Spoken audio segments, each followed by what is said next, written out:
বিসমিল্লাহির রহমানির রহিম। আসসালামু আলাইকুম। আমার প্রাণপ্রিয় চাকরি প্রত্যাশী ভাই বোনেরা, আপনারা সকলে কেমন আছেন? আশা করি সকলে অনেক ভালো আছেন। আমি ইনশাল্লাহ আল্লাহর রহমতে এবং আপনাদের দোয়ায় আলহামদুলিল্লাহ ভালো আছি। তো আপনাদের সাথে আজকে আমি একটি গুরুত্বপূর্ণ তথ্য শেয়ার করার জন্য এই ভিডিওটি তৈরি করতেছি। অবশ্যই এই ভিডিওটি প্রথম থেকে শেষ পর্যন্ত দেখবেন। ভিডিওটি শুরু করার আগে আপনারা যারা এখন পর্যন্ত আমার চ্যানেলটি সাবস্ক্রাইব করেননি অবশ্যই সাবস্ক্রাইব করবেন, এবং যারা করেছেন তাদেরকে অসংখ্য অসংখ্য ধন্যবাদ। সকলে অবশ্যই থাম্বনেল দেখে বুঝতে পেরেছেন যে আমি কোন বিষয়ের উপর ভিডিওটি আজকে তৈরি করতেছি।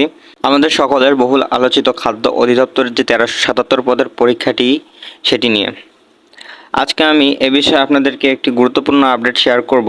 আপডেটটি হলো যে আমি একটি সোর্স থেকে জানতে পেরেছি যে খাদ্যের যে 4টি পদের পরীক্ষা স্থগিত করা হয়েছিল, সেই স্থগিত পরীক্ষাগুলো চলতি এ মাসের শেষের দিকে হওয়ার সম্ভাবনা অনেকটাই রয়েছে। ঠিক আছে, এটি কিন্তু স্থগিত যে 4টি পরীক্ষাগুলো সেগুলোর কথা বলছি।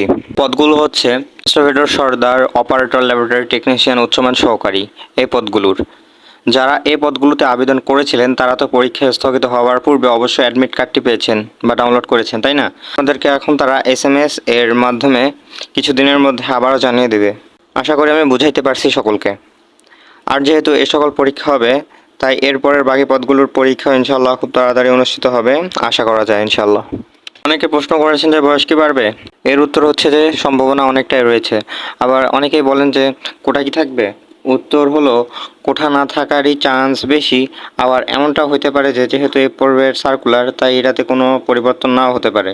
পরবর্তীতে যে সকল সার্কুলার আসবে সেগুলোতে কোঠার বিষয়টা থাকবে না, আমার যতদূর ধারণা আর কি। পরিশেষে এটাই বলবো যে সকলে পরীক্ষার জন্য প্রস্তুতি নিন, পরীক্ষা দ্রুত অনুষ্ঠিত হবে। রিয়েল নিউজ পেতে অবশ্যই আমার চ্যানেলটি অবশ্যই সাবস্ক্রাইব করবেন এবং পাশে থাকা বেল আইকনটি অন করে রাখবেন। তো ভিডিওটি এই পর্যন্তই। সকলে ভালো থাকবেন, সুস্থ থাকবেন। আসসালামু আলাইকুম।